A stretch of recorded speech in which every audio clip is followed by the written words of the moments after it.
you for joining us, Paul. How are you? Really well. Great to be here. Good. Thank you for allowing us to support you. I think it's fascinating. I think the viewers and or readers will enjoy it as much as us. Could you, for those that haven't yet read it or heard of it, could you give us a snapshot? It's set in the time of the English Reformation. There's a bit of love, a bit of adventure, a bit of mystery, a few twists and turns that people probably won't expect. I don't pull punches when I write, so it's very historically accurate. And one of the main reasons I wrote it was because there's been many books written about nobles and ladies and all that type of thing. So this is a story about, poppy holders on the moors of Yorkshire back in 1603. Wouldn't have been an easy life. No.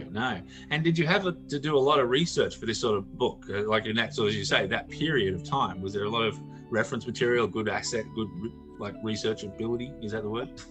Months and months and months. One of the things that excites me about this novel is that, when I wrote it, it was actually like for me stepping back in time, seeing how those people actually lived, fictionalizing that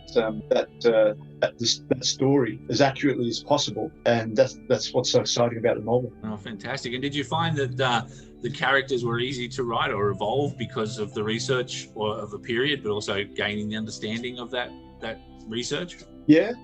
Thomas Rushworth is actually one of the main characters. Is actually based on my great grandfather times 10. Yeah. So I suppose there's a little bit of me in him. Yep. And then there's another character, John Hargreaves, which is quite an interesting character with I suppose a few different dimensions. He presents himself as like a bit of a larrikin, a drunk. Yep. Giving too much away, he actually becomes the hero of the story. Oh, fantastic. Wonderful. And so tell us, what do you hope the readers gain out of this? Like, as you say, it's very, involved and authentic, but what do you hope the readers themselves gain out of it? What are you excited about? Just, it's something different, it doesn't seem to be anything new coming across, Yeah. I think this is something different, something new. It's something that will shock. It's something that you can, as you read it, you actually go, oh, wow, wasn't expecting that. It's one of those types of things. Awesome. Well done. And so did you find that it was an energizing experience or an exhausting experience to write this sort of book? No, look, it's like, for me, writing historical fiction is like an escape for me. Yep. When I write, it's like putting myself in that character's position, dealing with sort of those day-to-day adventures and the mystery and also dealing with those the way that people actually lived back then. It's for me, it's an escape. A lot of people read to escape. I write. Yeah, exactly. Yeah, they always say, isn't there a saying that if you can't find the book you want to read, write it? Yeah. Something. But so when you're writing and researching, how long do you add to, say, give us an understanding of your writing process. So how many hours a day? What sort of time frame or line do you do it? How do you structure yourself in your process of writing?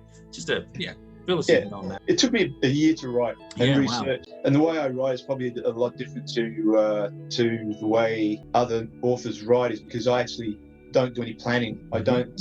I just start writing, and people say, where does it come from? And I say, I don't know. So as we get to sort of the end of the story, I actually sort of start changing things around a little bit.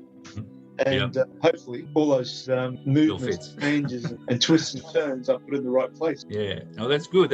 So you said there you don't do a lot of planning. So that's interesting because, writing this book as having the authenticity of the history, you would have to do a lot of research. And when you're looking at how you're blending history with your fiction, did you approach that in any sort of way, or did you let the characters that you research sort of tell you how in fictional worlds they may actually operate? Do you understand what I'm trying to say? I'm trying to sort of create, the characters just sort of I suppose develop as the story goes on. Put the characters in certain situations in that historical context that gives the protagonist something that he has to work out. And obviously the antagonist is there and he's sort of causing issues, and but all of that, as I say, with that context of the 17th century.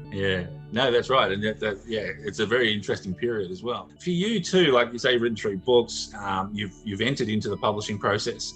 What for you is literary success by your own interpretation? Every time somebody turns around to me and they said, I've read your book, I loved it, that's success. That's it there.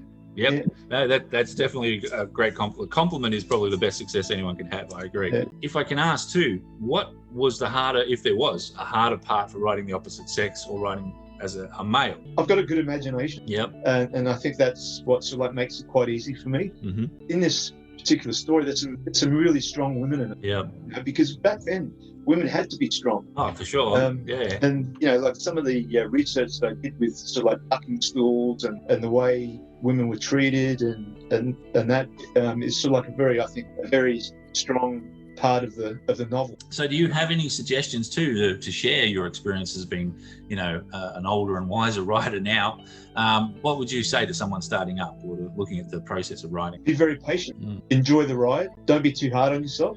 I think it's important to have a good reason for writing. Moving on to that, tell us more about your future books. What are your plans? What do you got coming up for readers to enjoy? The time of the English Civil War, love, mystery, twists and turns. But this one is a bit more of a journey. It takes place in that time when there was a war between the Royalists and the Parliamentarians. England became a republic under Oliver Cromwell, and but that's just sort of like the backdrop. Yeah, it's more about the characters and the situations they're in, and love story develops, and But it's awesome that you're putting it into authentic histories.